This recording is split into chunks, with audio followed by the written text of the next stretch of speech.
Hello again, everybody, and welcome back to another episode of Bison Roundup. I am Carlo Guadagnino. Alongside me is A.J. Brettell. A.J., how was your weekend, bud? It's a good weekend, man. You know, got to do game day with you and Lexi. It was a good time. We did have a good time. Got to see a good Bison victory in football. So yes, we did. I mean, weather a little cold and rainy, but you know. When you talk about our Bison victory, we have a guest with us who kind of helped that out with a 50-some-odd fumble, scoop and score for a touchdown. You know, the scary thing about this guy is last year he could have had 6 picks for touchdowns, but his hands made of stone. Get your hands up, man. So we'll talk. Well, I'm going to talk to him about that because it's been an ongoing joke. This guy Larry Potier, who's our guest, number one, he's got some stone hands. That's why he plays defense. That's kind of what that is. Understandable. We're also going to talk volleyball. Obviously, you know the volleyball team drove up to St. Vincent and Latrobe on Saturday, and then you know they swept St. Vincent 3-0, and then kind of on their way back had to go through downtown Pittsburgh and said, let's stop at Chatham. Get 3-0 there. Might as well. And then we'll come home. And that's what they did. They went up. They went to St. Vincent. They got the 3-0 win there. And then stopped at Chatham and got a 3-0 win there.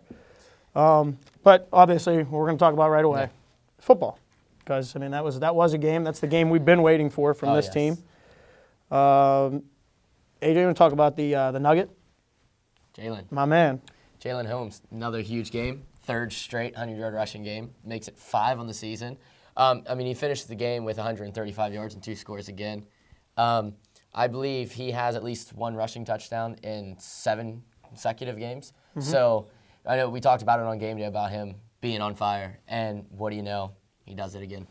Well, he had a healthy line, as I talked about during the game day show. You finally had that line where one week Norcus was not healthy. Then you had Tim Walters go down, who wasn't healthy. Then you had Barnes go down, not be healthy. Bo and Varicus have been the only 2 that have really kind of weathered the injury bug this year from that offensive line. You get a full healthy offensive line. You get a confident Lincoln Reyes. Yes. And then, you know, you have Jalen who, after the W&J game, I don't see anybody's confidence being higher than him. Oh, no, not at all. And then, I mean, he just continued that against a mediocre Geneva defense. I didn't think that they weren't very impressive.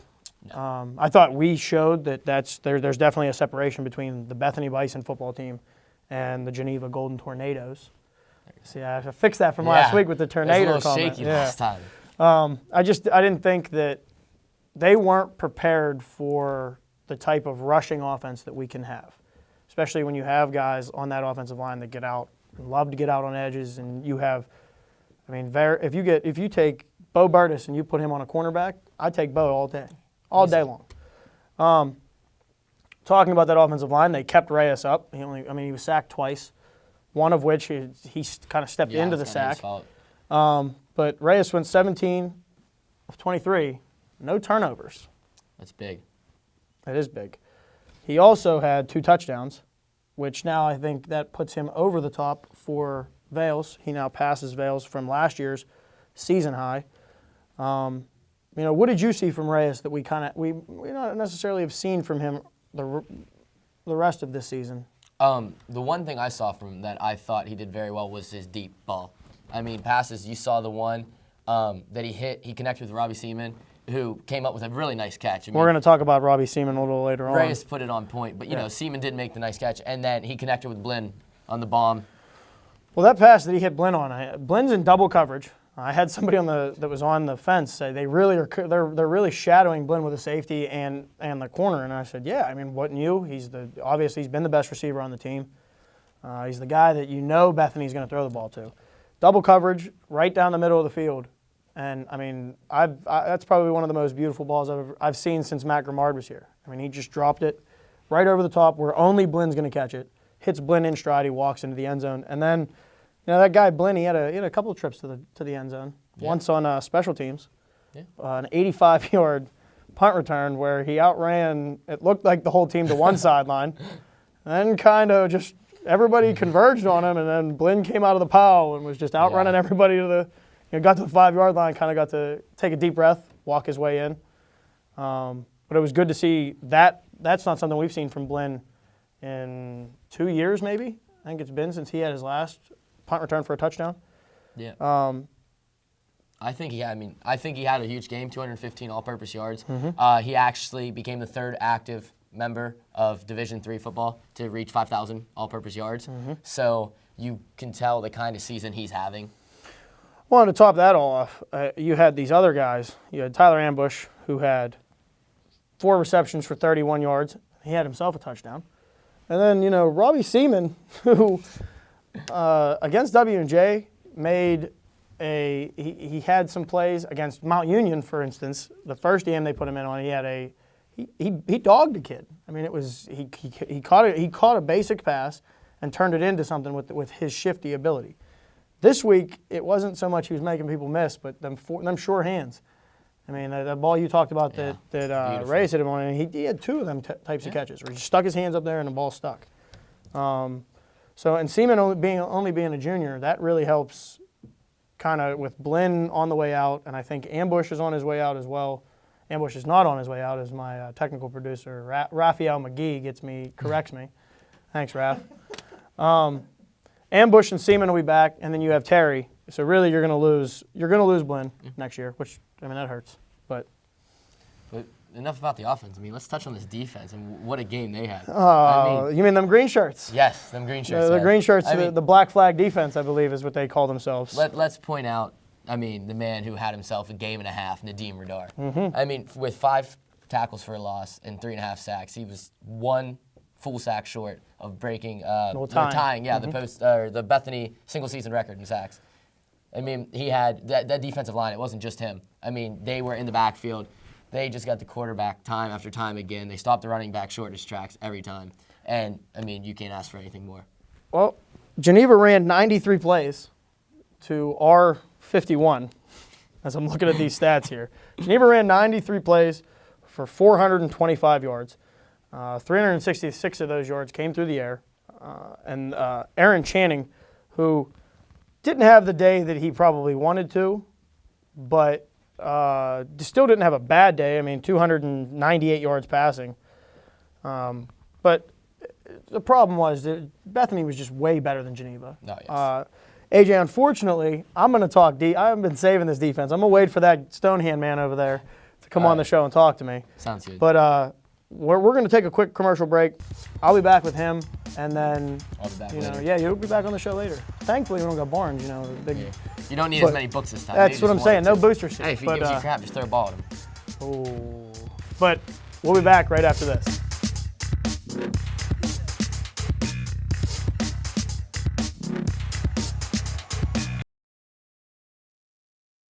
So, I'm kind of new here, but I've noticed a trend. My human does this funny thing where she goes around and gets all my toys, and then she hides them in that basket by the door.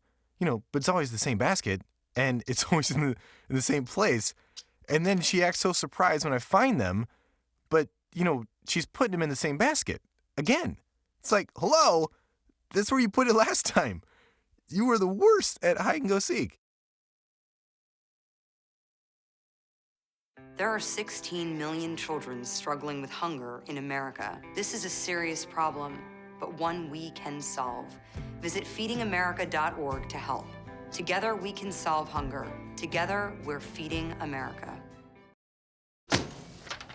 Hey, Hard, what's this? That's my resignation. You're resigning. Why? You've been putting me under a lot of pressure lately. That's why I'm ready to quit. Oh, I forgot. I'll do better. Please don't quit on me. Don't let your heart quit on you. Get your uncontrolled high blood pressure to a healthy range before it's too late.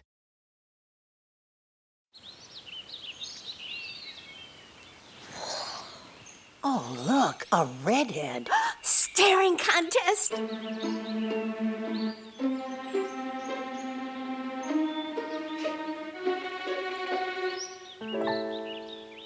You still got it.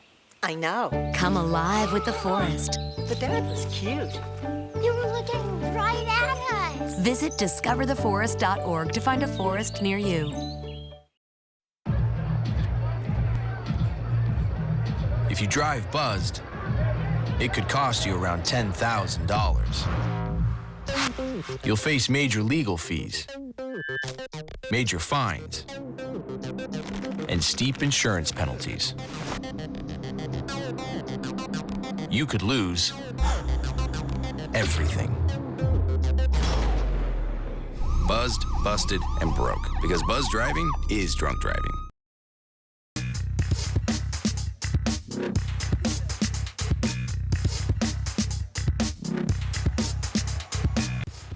Welcome back, ladies and gentlemen. This is Bison Roundup. I am Carlo Guadagnino. Joining me now is Larry Potier. Sorry. Yep.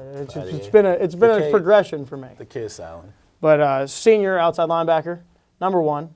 The guy he had a scoop and score this week for a 51-yard fumble recovery for a touchdown.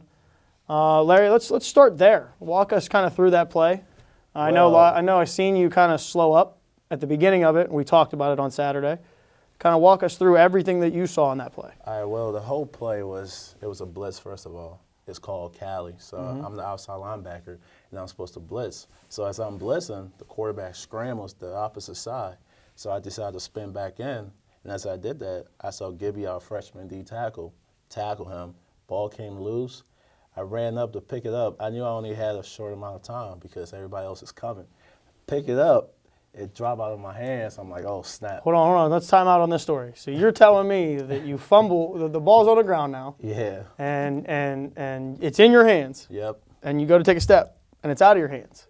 For a split second. Oh, my, Larry. Yeah. We got to work on these hands. And then we got to work on them. Yeah, I was getting there. And then I just regather it, pick it up, and that was the end of it. Took off. Was waiting for the whistle, too. Yeah. For a while, you were looking like this, like, oh, I'm allowed to run. Bang. Yeah. I mean, I slowed down at the end. Almost got caught, but 51 yards, touchdown. I'll take it. Now, did you think that the play was dead at the beginning of that? Is that kind of why it was such a delay? Yeah, because when he got tackled, I was waiting for the whistle. And then the ball came up. And then I was jogging, and I was just like, somebody was like, run, run. So I just ran up, picked the ball up. Glizzy got a good block, and that was the end of it. It was just touchdown. Now, obviously we talked before, not the season you guys expected coming in. Yeah. But some of the bright spots that you've seen this year, kind of what are they? All right, the bright spots. We have a lot of good young players. This was a good class. We have freshman Daniel Gibson, D tackle. That's Gibby. He's having a for great those of you at home. We have Darby, our freshman transfer corner. We got Frost coming back for another year, so that's another key piece. He's been here for 3 years. Donovan Hayden is coming back another year, another great player. So as for next year, we can build on these next 2 games. So finish the season with a 3-game winning streak, finish strong, and then progress throughout the offseason. Well, now I got to ask you that the Geneva monkey finally off your guys' back. Yeah, it's been a rocky road with that team. Yeah, it was bad. Give us some of the what happened in the locker room after that. I mean, obviously you guys were on a 3-game skid. You got the emotion of coming off of that, only giving up 15 points after they ran 93 plays on you guys. Kind of just talk about what was it like in the locker room after the game. It was like a big relief because we were on a 3-game losing streak, and it was pretty bad. And everybody was down. After getting that win, it was just everybody was just loose. Yeah. We were all just happy, celebrating. It was a great team win because we did on like all phases, like defense, offense, special team. Everybody scored. So Saturday, that was just a good win for the program because. Well, now if my stats are correct, I believe you are 22 tackles away from getting yourself into the back page of one of these guys here. Yeah. Being on the back here with the likes of Kyle Arrington and some of them other guys that are Coach Latozo, who had a pretty good career while he was here. Yep. Does that make your approach differently? I know you talked about you're going to try to get on to some special teams, try to get yourself some more opportunities to make tackles. Is Grove City a team that you expect you're going to have to rack up tackles? Yeah, you're going to have an abundance of tackles out there? Yeah, I want to be in that record book. I mean, it would mean a lot because I will forever be remembering this program. So to get in that record book is something I have to do, and I believe it's going to happen. Now, you talked about what the future looks like. If you had to, now that this is your senior year, if you had to give a grade or kind of talk about what the program is right now, where it's at. From where you were when you came in to where you are right now, where has the program gone? Oh, it's changed drastically. Like, back in the days, people, we expected to lose certain games, and now when we go and play games, it's like we're not expecting to lose anymore. So Not at all. like games like against Waynesburg, Grove City, teams that we used to lose to like that, now we're beating them. Like we beat Waynesburg 3 years in a row? Yep. Something Now, like that. yeah. Yeah, 3 years in a row. Sophomore. Yeah, sophomore that's year, right, junior because year, senior your sophomore year would have been McRamard's senior year, and then you guys beat them Yeah. last year on. And who ended that game last year? The game. Who ended the Waynesburg game last year? Oh, that was you, wasn't it? Yeah. With the pick of the end zone. Yep. Huh. And I think one of the other guys in the studio right now had a pick against Waynesburg in the end zone as well. Oh, that was you, Dion. Dion got a pick in the end. Apparently, Waynesburg thinks that y'all, when they get into the red zone, they're supposed to throw to the green shirts. Yeah. See, the thing is, I don't always catch interceptions, but when I do, it's a game They count. pick. They do count. It's a game When you catch an interception, it does count. I'll give you that. And I guess we could say that about Fry, too. Yeah. Fry has one of the biggest interceptions in recent program history. Let's talk about Grove City. What do you expect from them? Well, they think we're not good. They said it like it came out of their mouth. Yeah. They said we're weak. But that's funny because, I mean, they haven't won a game, in 2 years? I don't think so. So, I mean, I don't know where that will come from, but a lot of guys are extra motivated this week.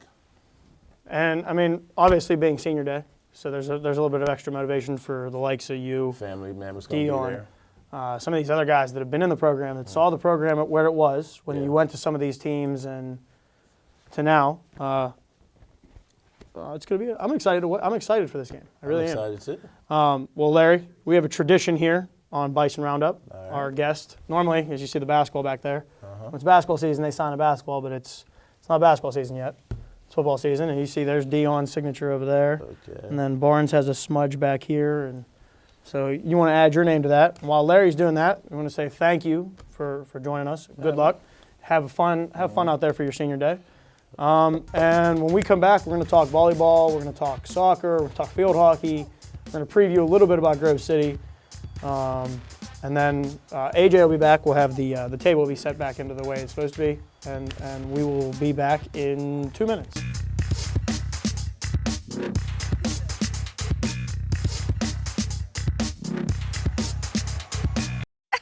To Maddie.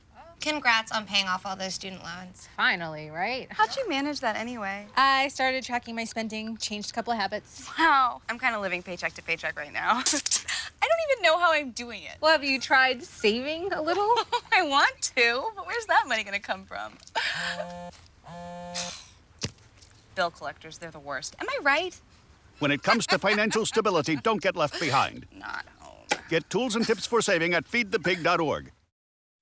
This new dad is picturing a tree house in the sky, but he's ignoring the instructions. Good luck, big guy. His kids know that he's building without a clue. Never been so good with nails and glue. Now we're trapped inside a box. I hope mom knows what to do. Mom! See, you don't have to be perfect to be the perfect parent. Thousands of siblings in foster care will take you just as you are. When I was 6, my mom had a stroke. I'm Paul George. Learn the signs of a stroke fast. F, face drooping. A, arm weakness. S, speech difficulty. T, time to call 911. Spot a stroke fast. My new mom and I have a lot in common. The great outside. We both love the outdoors. So shiny. That's not a flower. We both love geology. Oh, look. An igneous one. That's not a rock. And she knows a lot about wildlife. A labradoodle. That's not a dog. Hanging out has been kind of fun. You don't have to be perfect to be a perfect parent. Thousands of kids in foster care will take you just as you are. The odds of winning 7 Grammy Awards? 1 in 1.4 million. The odds of having a child diagnosed with autism? 1 in 68. I'm Toni Braxton. Learn. Jimmy can't sing, and Tommy can't dance. so we're gonna put some ants in their pants. Aww, and walk like a monkey, hop like a bunny. Isn't that funny? Ants in their pants, they got ants in their pants. They've got ants in their pants, they got ants in their pants. Ants in their pants, they've got ants in their pants. They got ants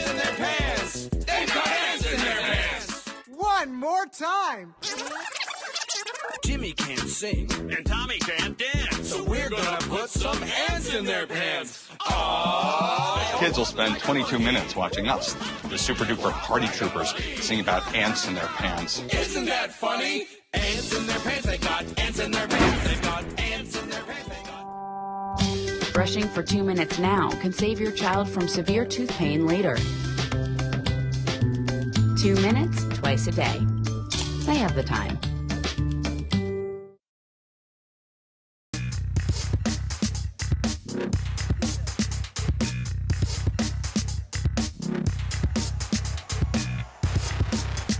Welcome back, ladies and gentlemen. It's good to have you back, bud. Good to be back, man. Scary talking to them guys. They're all big, and Massive, I'm big, but I'm not that. Like, they're all like, they come on. Like, I had Barnes last week, and I got Larry come on the show, shoulders out to here. Maybe next week I'll bring Matt May on. We can put a TV monitor on his chest. Invest in a booster seat, man. Yeah, I need a better booster seat. I need a booster shoulder. Let's talk volleyball. Obviously, like we said, they made that trip up to St. Vincent, which you're going to talk about, and then they after that trip to St. Vincent, they swung by, went through the Squirrel Hill Tunnel, hit down there in Oakland, not where you're going to be, but the other side of Oakland. Yeah, what a pit, baby. And got that win in Chatham. But so what can you tell us of the volleyball against St. Vincent, which was kind of the match that Bethany had to win to keep on the coattails of Thomas More. And that seems to be the two teams this year seem to be Thomas More and Bethany, as it's been for the dawn of Dingo here at Bethany College. So. Yes, I mean in the game against St. Vincent, the Bison were led with 16 kills by Delana McKenzie. Alexis Castro added 13. Defensively, a fun fact is the Bison tallied 58 digs, which is actually the second most in a 3-set match this season. So that's pretty cool. And defensively, freshman Riley Parker, she finished first for the Bison with 15 digs. That took them to 25 wins on the season. So, it's good. I mean, they're sitting, like you said, second, right up there behind Thomas More.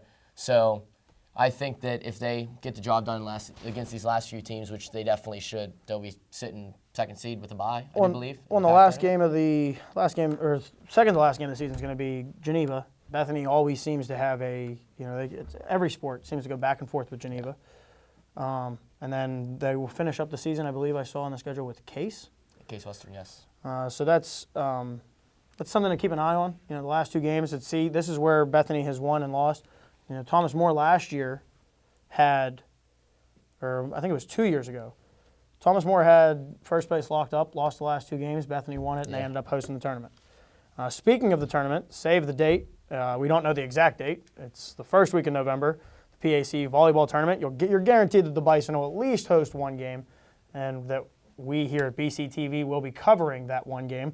Probably more than that because, well, the volleyball team, they win. That's what they do. They win, especially when we're filming. They win. So, good luck to the volleyball team the rest of the season. Definitely good luck. Moving on to the field hockey team, who had their senior day yesterday, and this kind of a special senior day since for this program it was the culmination of the first 4 years of the program being built. The first recruits and whatnot that were brought onto this team, they finished their careers yesterday, and one in particular had a pretty special day, I believe. Yeah, the field hockey team tallied a 9-0 win against Sweetbriar College. The player of the game had to have been Courtney Gill, senior. She netted her first career hat trick, which, what a day to do it. Huge. What a day to do it better than senior day, right? Family all around, you had a great time. So it's kind of nice that she got that because her 7 points in the contest also marked a career high for her. Career high in goals, career high in points. And she finished the season as a team leader in goals with 9, and she tied the team high with 24 points. So, I mean, like you said, with it being the four years since these girls were the first ones to come in, they finished all 4 years here. And so now you can kind of get a feel for what direction the program's going. Where it is. It's that first tier of the program of what direction are they going to go now? Now that the upperclassmen have officially, the upperclassmen are into the swing of things and they've had people above them to learn. Now you expect that trickle-down effect, so to speak. Yes. So, congratulations, Courtney. Obviously, that's huge for a hat trick on your senior day. Yeah, massive, man. Let's move on to women's soccer and men's soccer, who both I know struggled against Westminster this week. And I think with those struggles, that pretty much eliminates their hopes of postseason play this season. Yeah, I mean, unfortunately, yes, both teams are mathematically basically eliminated, which, you know, kind of stinks. But, I mean, I know for the men, it's a promising future. A lot of young guys, like I mentioned last week, 7 freshmen starting. Now you have a striker that used to be a keeper, which kind of came out of nowhere, and he's scoring goals.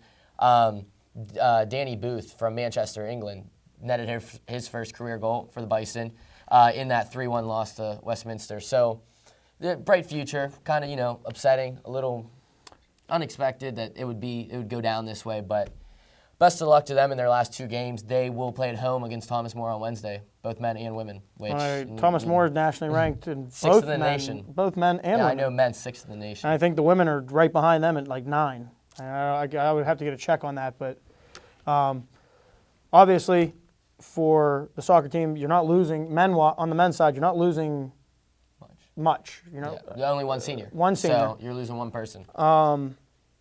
Obviously, you know, you have Jack coming back, you have Callan coming back, you have DeWeer coming back, you have Booth coming back, you have all those guys. That they finally have a core group of guys again that are coming back. On the women's side, I think it's a little bit similar. There's not as many seniors. I know 2 I know of off the top of my head. Bree Steek. Yeah. And actually, that's the only one I can think of. I think the women might only have 1 senior as well. So, and that's a big loss that you're losing a 4-year starter. So both of those programs kind of on the rise again. We hope. I will not be here next year to know, but somebody will have to keep me updated. I'll let you know, man. Previewing the football team this week, Grove City. It's another grudge match especially for the seniors. I've kind of gone back and forth with Grove City and their career here at Bethany. And Grove City always there's some goofy stuff that always seems to happen in a Grove City Bethany game. Either a lot of scoring or nobody scores until the end of the game, and they decide we're going to score on literally the last play of the game.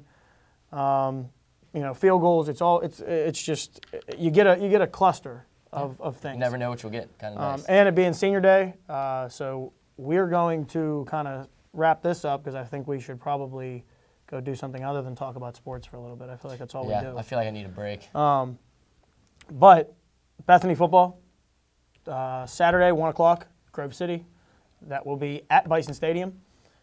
It's the senior day for a lot of the guys. 3 of the guys that we've had on the show after having Larry. So special thanks to Larry for coming on today. A.J., it's always a pleasure having you. Hey, love being here. Lamont, thank you for running the camera. You should probably duck. Rav, thanks for doing your thing. Dad, Erik Sprowls, wherever you are, probably wandering around talking to himself. Taylor Farco, thank you for hacking all my accounts. And we will catch you next week.